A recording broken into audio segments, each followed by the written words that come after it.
Hi, my name is Malik from R3 Mortgages, and today I'm going to be talking to you about mortgages and divorce.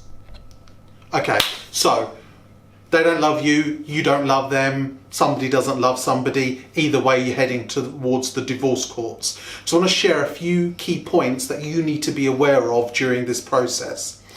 The first point that you need to be aware of is, if you've taken out a mortgage, both parties are normally jointly and severally liable for that debt. Okay, so what does that mean? Ultimately, you're both responsible. Now, in a situation where you may have had two parties to an application, the first person might have been earning substantially more than the second one. So you think, okay, fine, we're getting a divorce, one party's going to come off, we just tell the bank and they're going to take the name off and you're going to continue to make the mortgage payment. That is not necessarily the case, okay?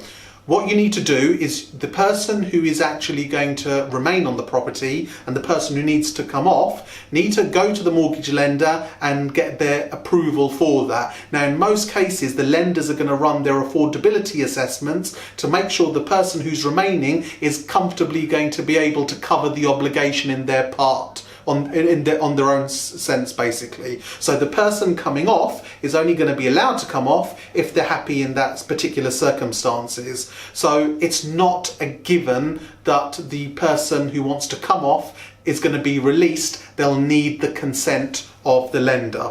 Okay.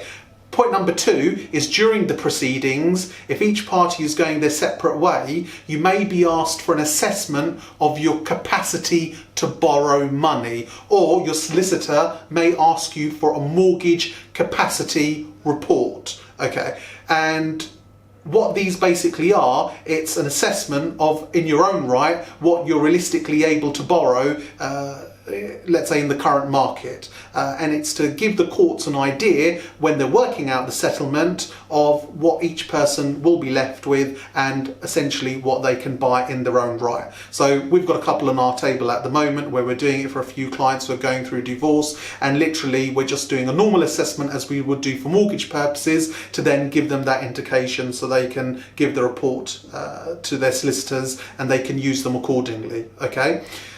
After the whole palaver's done, you're going to have to go your own way and you're going to have to purchase your own property. You may have to purchase your own property or cover the obligations in it yourself. And the key point here is to know your options and to do your research. So if one party's made a plan with a new partner to go off and do something, then they need to make sure that they've got their money in place before they do that.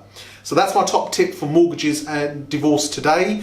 If you want to find out more information and join the R3 Mortgage Market Update that we send out to clients and prospective people on a monthly basis, then click on the link below and down in the description and sign up for your free newsletter.